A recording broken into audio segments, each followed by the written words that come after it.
جس طرح قرآن کے انٹرنسک میوزک کو انہوں نے واضح کیا، واقعہ یہ ہے کہ اگر یہ لوگ نہ ہوتے، شیخ عبد الباسط محمد عبد الصمد، شیخ محمود خلیل الحسن، یہ لوگ کہ جنہوں نے قرآن کے اس غنا میوزک، یہ لفظ جو ہے آپ حیران نہ ہو کہ میں یہ کوئی شاید توہین کر رہا ہوں قرآن کی، حضور نے یہ لفظ استعمال کیا، تغنو، اس قرآن کو اچھی سے اچھی خوشحالی کے ساتھ پڑھو، من لم یتغن بالقرآن فلیس منا، جو قرآن کو بہتر سے بہتر انداز میں، اچھی سے اچھی آواز میں، خوشحالی کے ساتھ پڑھنے کی کوشش نہیں کرتا، وہ ہم میں سے نہیں۔ بلکہ ایک مرتبہ حضور رات کے وقت آپ گشت پر تھے اپنے ساتھیوں کے حالات معلوم کرنے کے لیے، حضرت ابو موسیٰ اشعری رضی اللہ تعالیٰ عنہ ایک صحابی ہے، ان کے گھر کے پاس سے گزر ہوا، وہ رات کو تہجد پڑھ رہے تھے، کھڑے ہوئے کیف کے عالم میں قرآن تلاوت کر رہے ہیں، حضور کو بہت پسند آئی ان کی قرات، کافی دیر تک وہاں کھڑے سنتے رہے۔ اب انہیں کیا پتا کون سن رہا ہے، بالکل اسی طرح سمجھ لیجئے ایک بات یاد آئی ہے، حضور فرماتے ہیں کہ جس طرح کان لگا کر اللہ قرآن کو سنتا ہے کسی چیز کو نہیں سنتا، ہمیں نظر نہیں آتا، ہمیں معلوم نہیں، ہم قرآن پڑھ رہے ہیں تو سننے والا کون ہے، سب سے زیادہ کان لگا کر خود اللہ۔ یہاں اس لیے مجھے یاد آیا کہ ابو موسیٰ اشعری کو کیا پتا تھا کہ کون سن رہا ہے، وہ اپنی کیفیت میں نماز میں تہجد میں قرآن کی تلاوت کر رہے تھے، اور ظاہر بات ہے ان کے گھر ایکڑوں میں بنے ہوئے نہیں تھے، ایک ایک کمرہ، ایک ایک کوئی حجرہ، ایسے ہی تو گھر تھے نا صحابہ کے، لہذا حضور پاس سے گزرے، آواز آئی، کافی دیر سنتے رہے۔ اس کے بعد آپ تشریف لے گئے، صبح فجر میں ملاقات ہوئی تو حضور نے تحسین کے انداز میں فرمایا، یا ابا موسیٰ انک قد اوتیت مزمارا من مزامیر آل داؤد، اے ابو موسیٰ تمہیں تو آل داؤد کے سازوں میں سے ایک ساز اللہ نے عطا فرما دیا ہے۔ جس طرح حضرت داؤد، لہر داؤدی مشہور ہے کہ جب وہ پچھلے پہر رات کو حمد کے ترانے الاپتے تھے، قرآن میں ہے کہ پرندے شامل ہو جاتے تھے ساتھ، اور پہاڑ وجد میں آتے تھے، پہاڑ بھی ان کے ساتھ شریک ہوتے تھے، تو جس طرح کا اللہ نے ان کو لہر عطا فرمایا تھا، حضور نے تحسین کے انداز میں فرمایا ہے، ابو موسیٰ اشعری اللہ نے تمہیں بھی آل داؤد کے سازوں میں سے ایک ساز عطا فرمایا۔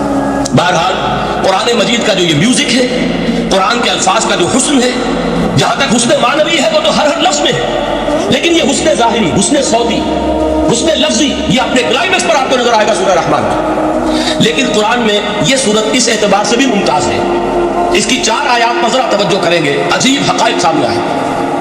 جہاں یہ قرآن مجید کے حسن صوت اور حسن لفظی کی معراج ہے، وہیں اس کی پہلی 4 آیات میں 4 چوٹی کی چیزوں کا ذکر ہے، سب سے اونچی چیزیں۔ پہلی آیت کیا ہے؟ الرحمن، ایک آیت ہو گئی۔ رحمان کیا ہے؟ اللہ کا نام ہے۔ کبھی آپ نے غور کیا اللہ کے ناموں میں سب سے پیارا نام کون سا ہوگا؟ رحمان۔ کیوں؟ اس کا مادہ کیا ہے؟ رحمت۔ ہمیں سب سے بڑھ کر جس چیز کی ضرورت ہے وہ کیا ہے؟ رحمت خداوندی۔ نام اچھی طرح سن لیجیے اس حضور کی قول کو۔ حضور فرماتے کوئی شخص جنت میں مجرد اپنے عمل کی بنیاد پر داخل نہیں ہو سکے گا جب تک کہ رحمت خداوندی دستگیری نہ کرے۔ کسی صحابی نے بڑی ہمت اور جرأت کا ثبوت دیا کہ پوچھ لیا کیا حضور آپ بھی؟ جب آپ نے فرمایا کوئی شخص داخل نہیں ہو سکتا جنت میں محض اپنے عمل کی بنیاد پر جب تک کہ رحمت خداوندی جو ہے وہ دستگیری نہ فرمائے۔ پوچھا گیا کہ آپ بھی؟ آپ نے فرمایا ہاں میں بھی۔ آپ اندازہ کیجئے کہ اگر محمد رسول اللہ بھی رحمت خداوندی کے ضرورت مند ہو تو تابع دیگر چہ رسد، ہماری تو سب سے بڑی ضرورت رحمت خداوندی۔ اب یہ رحمت جو ہے قرآن مجید میں اللہ تعالیٰ کی یہ شان 2 الفاظ کے ذریعے سے آتی ہے، رحیم اور رحمان۔ اور کوئی مادہ نہیں ہے جس سے 2 نام بنتے ہوں اللہ، لیکن یہ مادہ ہے واحد رحمت کا کہ جس سے رحمان بھی ہے رحیم بھی ہے۔ رحیم صفت مشبہ ہے، رحمت دائم ہو جائے گی، مستقل ہوگی تو رحیم کہیں گے، اور رحمان اس میں رحمت کی ہے وہ شان ہے کہ جیسے ٹھاٹھے مارتا ہوا سمندر ہو، ہیجان کی کیفیت، طوفانی کیفیت، رحمت خداوندی کا طوفانی جوش، وہ ہے رحمان۔ آپ تو رہتے اس علاقے میں ہیں، آپ کو معلوم ہے عرب اگر بھوکا مرا جا رہا ہو تو کیا کہے گا؟ انا جوعان۔ پیاسا مرا جا رہا ہو انا عطشان۔ بہت غضبناک ہوگا غضبان، غضبان آصفہ قرآن میں آیا، بہت غضبناک۔ رحمان جس کی رحمت جو ہے جوش میں ہے، ٹھاٹھے مارتے ہوئے سمندر کے مانند۔ تو یہ اللہ تعالیٰ کے ناموں میں سب سے پیارا نام۔ اب آگے چلیے، الرحمن علم القرآن، رحمان نے قرآن سکھایا۔ رحمت خداوندی کا سب سے بڑا مذہب، رحمان کی رحمانیت کا سب سے بڑا مذہب قرآن ہے۔ ان میں جو منطقی ربط ہے اس کو سمجھتے جائیے۔ اچھا آپ یہ سوچئے جو علم انسان کو حاصل ہوا وہ کس نے دیا؟ اللہ نے۔ سائنس کا علم کس نے دیا؟ اللہ نے۔ علم آدم الاسماء کلھا، وہ علم الاسماء جو حضرت آدم کو دے دیا گیا تھا ازل میں، یہ اسی کا ظہور ہے، یہ اسی کی ایکسفولیشن ہے جو ہو رہی ہے، ہوتی رہے گی ابھی۔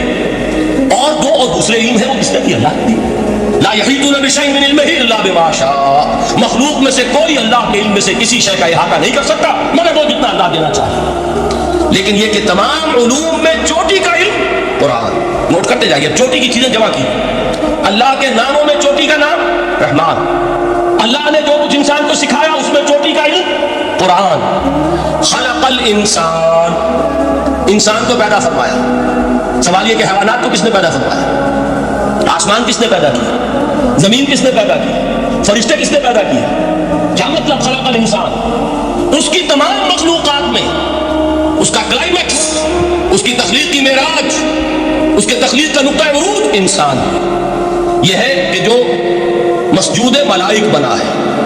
وَلَقَدْ كَرَّمْنَا بَنِي آدَمَ وَحَمَلْنَاهُمْ فِي الْبَرِّ وَالْبَحْرِ وَرَزَقْنَاهُم مِّنَ الطَّيِّبَاتِ وَفَضَّلْنَاهُمْ عَلَىٰ كَثِيرٍ مِّمَّنْ خَلَقْنَا تَفْضِيلًا۔ تو تخلیق میں سب سے اونچی تخلیق انسان، علموں میں سب سے اونچا علم قرآن کا، اللہ کے ناموں میں سب سے اونچا نام رحمان۔ اب آئیے چوتھی چیز، علمہ البیان، انسان کو بیان کی صلاحیت عطا فرمائی۔ کیا اور کوئی صلاحیت عطا نہیں کی؟ بینائی کس نے دی؟ اللہ۔ اسی طریقے سے سماعت کس نے عطا فرمائی؟ اللہ۔ کتنی فیکلٹیز ہیں، کتنے ایکسٹرنل آرگنز ہیں سینس کے، کتنے انٹرنل سینسز ہیں جو اللہ نے دیے ہیں۔ لیکن یہاں بھی سمجھ لیجئے جتنی فیکلٹیز ہیں ہیومن فیکلٹیز، ان میں ٹاپ کی فیکلٹی جو ہے وہ اسپیچ ہے، کلام ہے، بیان ہے۔ جن لوگوں نے میڈیکل سائنس کا مطالعہ کیا ہے وہ جانتے ہیں کہ یہ برین ہے، ہیومن برین، اس برین میں جو وہ اوپر ایک زرد سا مادہ ہوتا ہے، گرے میٹر، اس کی ایک کوٹنگ ہوتی ہے، یہ ہائیسٹ ایوالوڈ فارم ہے، اور اس میں سب سے بڑا رقبہ جو ہے وہ اسپیچ سینٹر کہلاتا ہے۔ اسی لیے انسان کو حیوان ناطق کہتے ہیں۔ حیوان کے اور انسان کے مابین امتیاز قائم کیا گیا، نطق، گویائی، بولنا۔ اب یہ کیا چیز ہوئی؟ انسان کی صلاحیتوں میں سے سب سے اونچی صلاحیت، 4 آیتیں ہو گئی۔ اللہ کے ناموں میں سب سے چوٹی کا نام رحمان، اس نے جو علوم پیدا کیے ان میں چوٹی کا علم قرآن، اس نے جو مخلوقات پیدا فرمائی ان میں چوٹی کی مخلوق انسان، انسان کو جو صلاحیت اور استعدادات عطا فرمائی ان میں چوٹی کی استعداد بیان۔ جمع کیجئے، نتیجہ کیا نکلے گا؟ وہ نتیجہ ایک حدیث نبوی کی شکل میں سامنے آتا ہے۔ پہلی حدیث میں نے یہی پڑھی تھی، اس کے راوی کون ہے؟ عثمان ابن عفان۔ میں حیران ہوتا ہوں وہ قافیہ یہاں بھی موجود ہے، رحمان، قرآن، بیان، انسان، عثمان، عفان، باپ کا نام بھی اسی وزن پر ہے، عثمان ابن عفان۔ عن عثمان ابن عفان رضی اللہ تعالی عنہ قال قال رسول اللہ صلی اللہ علیہ وسلم، حضرت عثمان شہید مظلوم ذو النورین رضی اللہ تعالی عنہ فرماتے ہیں کہ اللہ کے رسول صلی اللہ علیہ وسلم نے فرمایا، خیرکم من تعلم القرآن وعلمہ، تم میں سے بہترین لوگ وہ ہیں جو قرآن سیکھیں اور سکھائیں۔ قوت بیان جو تمہاری ٹاپ فیکلٹی ہے، اس کا استعمال کسی گھٹیا کام کے لیے نہیں ہونا چاہیے۔ دیکھیے اردو میں محاورہ ہے کہ توپ سے مکھی نہیں ماری جاتی، توپ بنائی گئی ہے کسی بڑی شے کے لیے، مکھی مارنے کے لیے توپ استعمال نہیں ہوتی۔ یہ قوت بیان جو ہے، جو ٹاپ موسٹ فیکلٹی ہے ہیومن جو فیکلٹیز ہیں ان میں سے، اس کا استعمال بھی ٹاپ موسٹ ہونا چاہیے۔ قرآن کو بیان کرو، وہ جیسے کہ علامہ اقبال نے کہا ہے، بلکہ غالباً ان کے قبر پر آس پاس جو اشعار لکھے ہوئے ان میں سے ایک یہ بھی ہے، اگر یک قطرہ خونداری، اگر مشتے پرے داری، بیابامن تو آموزم طریق شاہ بازی را، اگر تمہارے اندر ایک قطرہ بھی خون کا ہے اور مٹھی بھر بھی پر اگر اللہ نے دیے تو ہے میرے پاس آؤ کہ میں تمہیں شہبازی کے طریقے سکھاؤں۔ اسی طرح جان لیجئے اگر اللہ نے قوت گویائی عطا فرمائی، اگر اللہ نے تمہیں حیوان ناطق بنایا، اگر اللہ تعالیٰ نے تمہیں یہ صلاحیت عطا فرمائی، اس صلاحیت کا مصرف دنیا کو نہ بناؤ، اس صلاحیت کا مصرف اللہ کے کلام کو پھیلانے پر اس کو صرف کرو۔ خیرکم من تعلم القرآن وعلمہ، خیر جب لفظ آتا ہے بغیر من کے، ورنہ تو آتا خیر من ہو تو یہ ہوگی کمپیریٹیو جو ایک ایڈجیکٹو جو ہوتی ہے، لیکن یہ سپرلیٹو ڈگری ہے جب بغیر من کے ہوگا۔ خیرکم، دی بیسٹ امنگسٹ یو، جو تم میں بہترین لوگ ہیں وہ کون ہیں؟ من تعلم القرآن وعلمہ، جو قرآن سیکھیں اور سکھائیں، قرآن پڑھیں اور اسے بیان کریں۔ آج جان لیجیے سب سے بڑی ضرورت اس بات کی ہے کہ آج کا قرآن پڑھیں۔ آپ حیران ہوں گے کہ یہ کیا کہا ہے اس میں؟ دیکھیے قرآن اترا ہے 1400 برس پہلے، لیکن تا قیامت نوع انسانی کو جتنے مسائل درپیش ہوں گے ان سب کا حل اس میں ہے، البتہ کھولنا پڑے گا، گہرائی میں اترنا ہوگا۔ ایک قرآن کی سطح ہے، اس سطح نہیں، اس کی گہرائیوں کے اندر غوطہ زنی کرو۔ قرآن میں ہو غوطہ زن ہے مرد مسلمان، اور آج کا قرآن یعنی آج کی ہدایت جو اللہ نے اس میں رکھی ہوئی ہے، ڈگ اٹ آؤٹ، اس کو نکالو اس کے اندر سے۔ ابھی میں حدیث تو آپ کو سناؤں گا، اس میں یہ تصور آئے گا سامنے اور واضح ہو کر۔ آج کے انسان کی رہنمائی اس قرآن سے اخذ کر کے انسان تک پہنچاؤ، یہ ہے فریضہ محمد رسول اللہ کی امت کا صلی اللہ علیہ وسلم۔ آپ نے وہ حدیث سنی تھی کہ کہ بلغوا عنی ولو آیۃ۔ حضور نے خطبہ حجۃ الوداع میں پہلے تو گواہی لی مسلمانوں سے، 1.25 لاکھ کا مجمع جمع تھا، حجۃ الوداع آخری حج۔ آپ نے اپنے خطبے میں جس کے چند جملے میں سنا چکا ہوں آپ کو ایجیولس کے حوالے سے، اپنی تعلیمات کے اہم نکات کو بار بار دہرا کر بیان کیا، ہیمر کیا، اچھی طرح ذہن میں اتارا۔ اس کے بعد ایک سوال کیا، الا بلغت، لوگوں میں نے پہنچا دیا کہ نہیں؟ اور پورے مجمع نے کہا انا نشهد انک قد بلغت، بلکہ ایک روایت میں الفاظ بڑے پیارے آئے ہیں، انا نشهد انک قد بلغت الرسالۃ وادیت الامانۃ ونصحت الامۃ وکشفت الغمۃ۔ ہاں حضور ہم گواہ ہیں، آپ نے امانت ادا کرنے کا حق ادا کر دیا، رسالت کے فرائض کا حق ادا کر دیا، امت کی خیر خواہی کا حق ادا کر دیا، اور آپ نے گمراہی کے پردوں کو چاک کر، اندھیروں کو چاک کر۔ 3 مرتبہ حضور نے سوال کیا، 3 مرتبہ جواب دیا، پھر آپ نے نگاہ آسمان کی طرف اٹھائی، انگشت شہادت سے 3 مرتبہ اشارہ کیا، اللہم اشہد، اللہم اشہد، اللہم اشہد، اے اللہ تو بھی گواہ ہے، یہ مان رہے ہیں کہ میں نے یہ قرآن ان تک پہنچا دیا۔ یعنی جسے آپ انگریزی میں کہتے ہیں سائی آف ریلیف، کہ بڑا بھاری بوجھ آپ پڑا تھا، بڑی ذمہ داری تھی، انا سنلقی علیک قولا ثقیلا، اے محمد ہم آپ پر ایک بڑی بھاری بات ڈالنے والے ہیں، اے اللہ گواہ ہے کہ وہ بوجھ میرے کاندھے سے اتر گیا، یہ تسلیم کر رہے ہیں کہ میں نے حق امانت ادا کر دی، تیری امانت تھی میرے پاس یہ کلام، اللہ کا یہ پیغام انسانوں کے لیے نازل ہوا محمد پر صلی اللہ علیہ وسلم، تو امانت کا بوجھ کس کے بارے گراں کس کے کاندھے پر؟ حضور کی۔ اگر ادا نہ کرتے، ابھی وہ آپ نے آیت سنی تھی، یا ایھا النبی بلغ ما انزل الیک من ربک فإن لم تفعل فما بلغت رسالتہ، یا ایھا الرسول، اے رسول صلی اللہ علیہ وسلم پہنچا دیجئے جو کچھ نازل کیا گیا ہے آپ پر آپ کے رب کی طرف سے، اور اگر بالفرض آپ نے ایسا نہ کیا تو امانت کا حق ادا نہیں ہوگا، رسالت کا حق ادا نہیں ہوگا۔ حضور نے پہنچا کر گواہی لے کر جیسے کہ ایک اطمینان کا سانس لیا، اللہم اشہد، اللہ تو بھی گواہ ہے۔ اس کے بعد آپ نے فرمایا تھا وہ چھوٹا سا جملہ جو آپ میں سے ہر شخص بآسانی یاد کر کے اٹھ سکتا ہے، فَلْيُبَلِّغِ الشَّاهِدُ الْغَائِبَ، اب پہنچائیں وہ جو یہاں ہیں ان کو جو یہاں نہیں ہے، اس لیے کہ میری رسالت پوری نوع انسانی کے لیے، وقت فرصت ہے، کہاں کام ابھی باقی ہے، نور توحید کا اتمام ابھی باقی ہے، ابھی تو ہند تک یہ پیغام جانا ہے، چینیوں تک جانا ہے، ابھی یورپ میں اس پیغام کو پہنچنا ہے، دی اذانیں کبھی یورپ کے کلیساؤں میں، کبھی افریقہ کے تپتے ہوئے صحراؤں میں، یہ کون کرے گا؟ اے امت محمد کی ذمہ داری ہے تمہاری صلی اللہ علیہ وسلم۔ اسی کو آپ نے مزید تاکیداً فرمایا، بلغوا عنی ولو آیۃ، میرا کوئی امتی بھی اس سے بالکل فارغ نہ رہ جائے، بالکل محروم نہ رہے، ایک آیت بھی پہنچا سکتا ہوں تو پہنچا۔ یہ ہے وہ ذمہ داری کہ جو اس حدیث کی روح سے خیرکم من تعلم القرآن وعلمہ، ایک ہوتا ہے ذمہ داری کو ایک بوجھ کی حیثیت سے، ایک فرض کی حیثیت سے بیان کرنا، یہاں ہے تشویق اور ترغیب کا انداز۔ کون نہیں چاہتا کہ میں بہتر سے بہتر کیریئر اختیار کروں؟ کون نہیں چاہتا کہ میری زندگی اعلیٰ سے اعلیٰ ہو؟ کون نہیں چاہتا کہ میرا وقت جو ہے اس کی بڑی سے بڑی قیمت مجھے ملے؟ کاش کہ ہمیں معلوم ہوتا کہ قرآن کا سیکھنا اور سکھانا کتنا اعلیٰ کیریئر ہے، کاش کہ ہمیں معلوم ہوتا کہ قرآن کی تبلیغ اور دعوت، اس میں جو لمحہ گزر رہا ہے وہ کتنا قیمتی ہو گیا، اس کا کتنا بڑا جو ثواب اللہ کے ہاں ملنا ہے۔ تو خیرکم من تعلم القرآن وعلمہ، تم میں سے بہترین لوگ وہ ہیں جو قرآن سیکھے اور سکھائے۔ دوسری حدیث حضرت عمر سے مروی ہے رضی اللہ تعالیٰ عنہ، یہ پہلی روایت متفق علیہ تھی، بخاری اور مسلم دونوں میں موجود ہے، دوسری روایت صحیح مسلم کی ہے۔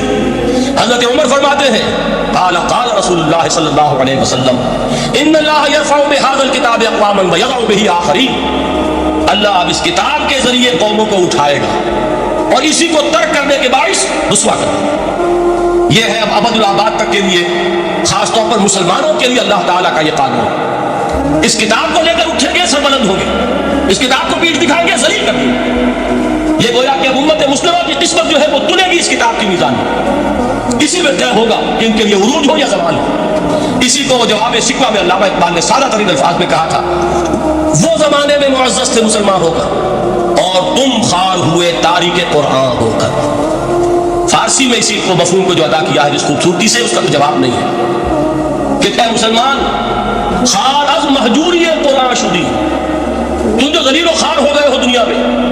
ایک سوال شاعر نے کبھی کیا تھا، بڑا پیارا سوال تھا، ہے آج کیوں ذلیل کے کل تک نہ تھی پسند گستاخی فرشتہ ہماری جناب، بڑا پیارا سوال ہے۔ جواب علامہ اقبال دے رہے ہیں، خار از مہجوری قرآن شدی، قرآن سے لا تعلق ہونے کی بنیاد پر تم ذلیل و رسوا ہوئے، شکوہ سنجے گردش دوران شدی، گردش دورہ اور گردش فلک اور فلک ناہنجار اور فلک کجرفتار، اس کو خامخواہ گالیاں دے رہے ہو، اس کا خامخواہ شکوہ کر رہے ہو، شکایت کر رہے ہو، یہ تو ہے باد سبانی ہما آمودہ دوست، یہ تمہارے اپنے کرتوتوں کا اس کی سزا ہے جو تمہیں مل رہی ہے۔ تم نے قرآن کو پیٹھ دکھائی، تم ضمیر رسوا خار از محجوری قرآن شدی، شکوہ سنجے گردش دورہ شدی، اے جو شبنم بر زمین افتندئی، در بغل داری کتاب زندئی، اے وہ قوم جو شبنم کی طرح زمین پر پڑی ہے، اغیار اسے پاؤں تلے روند رہے ہیں، جیسے آپ صبح کو سیر کرنے نکلتے ہیں، سبزے پر پڑی ہوئی شبنم اسے آپ روندتے ہیں اپنے قدموں تلے۔ اے امت محمد، آج تو دنیا کی قوموں کے سامنے اسی طرح پابند ہے، سرنگوں ہے، لیکن ہوش میں آ کہ تیری بغل میں وہ کتاب زندہ موجود ہے، وہ کتاب زندہ جس نے کہ دنیا میں یہی جزیرہ نمائے عرب وحشی لوگوں کا مسکن، نہ یہاں علم، نہ یہاں تمدن، نہ یہاں تہذیب، نہ یہاں تنظیم، کوئی ڈسپلن نہیں، کوئی حکومت نہیں، کوئی تہذیب نہیں، کچھ نہیں، تاریکیاں ہی تاریکیاں۔ یہی کتاب تھی جس نے اسے منور کیا، یہی کتاب تھی جس نے دنیا کا امام بنایا، یہی کتاب تھی جس نے دنیا کا معلم بنایا، یہ کتاب تھی جس نے نئے نئے علوم ایجاد کرنے سکھائے، یہ کتاب تھی جس کی بدولت یہی عرب تھے جنہوں نے یونان کے فلسفے اور سائنس کو جو مر چکے تھے انہیں زندہ کیا، ان میں نئی چیزوں کا اضافہ کیا اور اسپین کی یونیورسٹیوں کے ذریعے سے یورپ تک دوبارہ پہنچایا۔ یہ وہ کتاب ہے، در بغل داری کتاب زندگی۔ اقبال نے کیسے کیسے شکوے کہے ہیں، اسی قرآن میں ہے ابتر کے جہاں کی تعلیم، جس نے مومن کو بنایا مہو پرمی کا امیر۔ اس قرآن کو لے کر مسلمان نکلا ہے، ایک ہاتھ میں قرآن، ایک میں تلوار۔ برا نہ مانیے قرآن تلوار کا نام بھی آپ اپولوجیٹک انداز میں نہ لیا کریں، انقلاب کی تکمیل تلوار سے ہوتی ہے، انقلاب کی تمہید کسی کتاب سے ہوتی ہے، اچھی طرح جانتے ہیں۔ کبھی انقلاب صرف کتاب سے نہیں آیا، کتاب سے ذہن بدلتے ہیں، کتاب سے فکر بدلتی ہے، کتاب سے سوچ بدلتی ہے، کتاب سے جماعت تیار ہوتی ہے، قوت تیار ہوتی ہے۔ وہ 313 جو میدان بدر میں تھے وہ قرآن کا اعجاز کا ظہور تھے، لیکن ان کے ہاتھوں میں تلوار آئی ہے، ہم اسے ڈینائی نہیں کریں گے کہ در حقیقت انقلاب محمدی کی تکمیل میں یقیناً تلوار کا حصہ ہے۔ لیکن یہ تلوار ہاتھ میں لینے والے آتے کہاں سے؟ اگر قرآن کے ذریعے سے محمد رسول اللہ نے وہ جماعت تیار نہ کی ہو، وہ کام کیا ہے، یتلو علیہم آیاتہ ویزکیہم ویعلمہم الکتاب والحکمہ، وہ سارا عمل قرآن کے گرد گھوم رہا ہے جس سے وہ جماعت تیار ہو۔ اور پھر اقبال نے اس کو بھی دو جملوں کے اندر ادا کر دیا، ایک شعر کے دو مصرے، با نشہ درویشی در ساز و دمادم زن، جو پختہ شوی خود را بر سلطنت جم زن۔ پہلے ہے وہ نشہ درویشی، وہ فقر، وہ صحابہ کرام کے وہ راتوں کو اللہ کے سامنے کھڑے رہنا، وہ تزکیہ نفس، وہ موعظہ قرآنی، وہ تزکیہ جو قرآن کے ذریعے سے ہو رہا تھا 13 برس تک ہوا۔ اب جب ایک جماعت تیار ہو گئی، ایک قوت وجود میں آئی، تو اب اس قوت کو محمد رسول اللہ نے باطل کے نظام پر دے مارا، ٹکرایا۔ بانش درویشی در ساز و دمادم زن، چوب پختہ شوی خود را بر سلطنت جم زن۔ تبھی وہ انقلاب آیا، جعل الحق وزهق الباطل ان الباطل کان زهوقا۔ تو اللہ تعالیٰ اس کتاب کو اب میزان بنا چکے ہیں، وبالحق انزلناہ وبالحق نزل، یہ قرآن حق کے ساتھ نازل ہوا ہے، فیصلہ کن کتاب ہے۔ انہ لقول فصل وما هو بالحزل، یہ قول فصل ہے، حزل نہیں ہے، کسی شاعر کی شاعری نہیں ہے کہ آپ نے تحسین کی تو کیا اور نہ کی تو کیا۔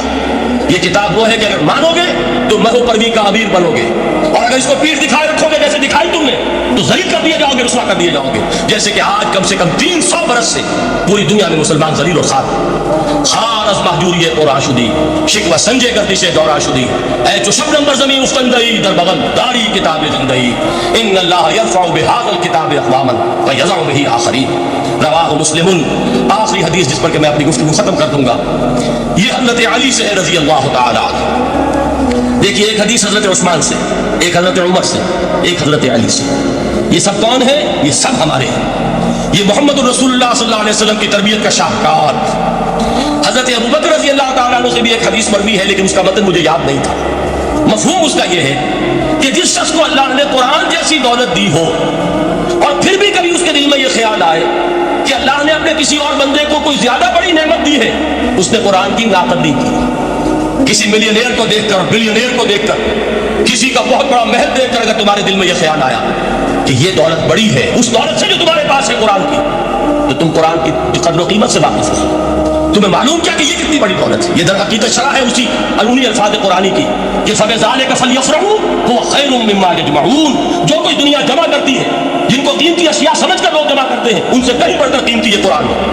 تو حضرت ابوبکر سے یہ بات، حضرت عمر سے ان اللہ یرفع بہذا الکتاب اقواما ویضع بہ آخرین، حضرت عثمان سے خیرکم من تعلم القرآن وعلمہ. اب آئیے حضرت علی سیدنا علی رضی اللہ تعالیٰ عنہ. وہ حدیث طویل ترین ہے جو مدح قرآن میں محمد رسول اللہ سے مروی ہے صلی اللہ علیہ وسلم. پوری حدیث مجھے یاد بھی نہیں ہے اور اس کا وقت بھی نہیں ہے، لیکن بڑی پیاری حدیث ہے اس اعتبار سے. آغاز کیسے ہوا؟ حضرت علی فرماتے ہیں قال رسول اللہ صلی اللہ علیہ وسلم انہا ستکون فتنۃ، اور قریب ایک بہت بڑا فتنہ رونما ہوگا. حضور نے خبر دی فتنے کی. حضرت علی فرماتے ہیں اس پر میں نے عرض کیا میں نے عرض کیا من مخرج منہا یا رسول اللہ، اے اللہ کے رسول اس سے نکلنے کا راستہ کون سا ہوگا؟ دیکھیے یہ لکھا ہوا ایگزٹ، نکلنے کا راستہ. اور عام طور پر آپ نے دیکھا ہوگا بڑے ہالز میں یہ سرخ روشنی ہوتی ہے، اس میں اس کا اہتمام کیا جاتا ہے کہ اگر خدا نخواستہ کوئی حادثہ ہو جائے لوگوں کو معلوم ہو نکلنے کا راستہ کون سا. یہ مخرج. حضور نے خبر دی کہ فتنہ ہوگا. تو دیکھیے میں ایک بات عرض کیا کرتا ہوں، ذرا توجہ کیجیے. ہمارا حال کیا ہے؟ ہم بڑے ریشنلسٹ قسم کے لوگ ہیں، یہ زمانہ ریشنلزم کا ہے. اگر ہم ہوتے تو کیا پوچھتے؟ وہ فتنہ کیا ہوگا، کیوں ہوگا، کہاں سے آئے گا؟ ہمارے سوال یہ ہو کب آئے گا، کیوں، کہاں، کب، کیسے. ان سب کی حیثیت علمی سوالات کی ہے. بھائی کب آئے گا؟ ایک علم. کیسے آئے گا؟ علم. کہاں سے آئے گا؟ علم. لیکن اصل جو عملی اعتبار سے اہمیت والی شے ہے، بچاؤ کا راستہ کون سا ہوگا محمد رسول اللہ، یہ بتائیے. مخرج منہا یا رسول. حضرت علی نے یہ نہیں پوچھا فتنہ کیا ہوگا، کہاں سے آئے گا حضور، کیوں آ جائے گا، کب آ جائے گا. نہیں، من مخرج منہا یا رسول. اللہ کے رسول یہ بتائیے کہ جب وہ فتنہ رونما ہوگا تو نکلنے کا راستہ کون سا ہے. اس کا جواب ہے، ارشاد فرمایا محمد رسول اللہ نے، کتاب اللہ، اللہ کی کتاب ہے وہ مخرج. یہ کتاب ہے کہ جس کو تھامو گے تو فتنوں سے محفوظ رہو گے. اس کے بعد آپ فرماتے ہیں فیہ نبأ ما قبلکم وخبر ما بعدکم وحکم ما بینکم.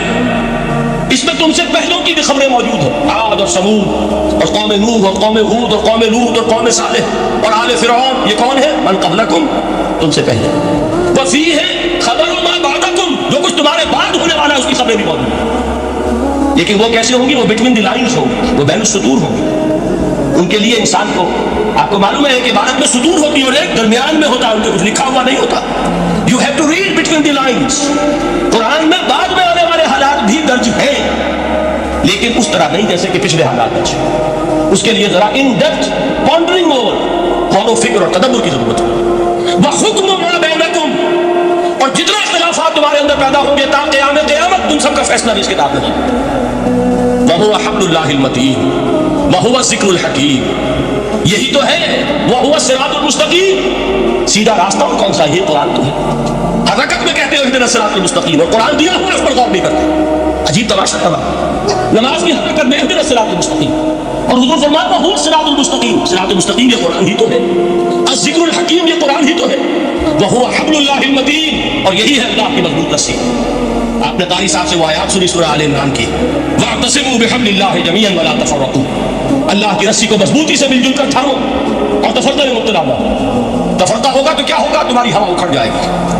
آج آپ کو معلوم ہے دول عرب اگر یہ یکجا ہو جائیں، ایک دن کے لیے اسرائیل قائم نہیں رہ سکتا. امریکہ نے امریکہ کا باپ اسے قائم نہیں رکھ سکتا. اگر امت عرب ہی جمع ہو جائے، عالم اسلام تو بڑی شے ہے. جو وسائل ان کے پاس ہے، جو اللہ تعالیٰ نے ان کو نعمتیں عطا فرمائی، لیکن افتراء، انتشار، اختلاف، جتھے بندی، گروہ بندی، دھڑے بندی، اس نے اسرائیل کا خنجر کسی نے نہیں پیوست کیا.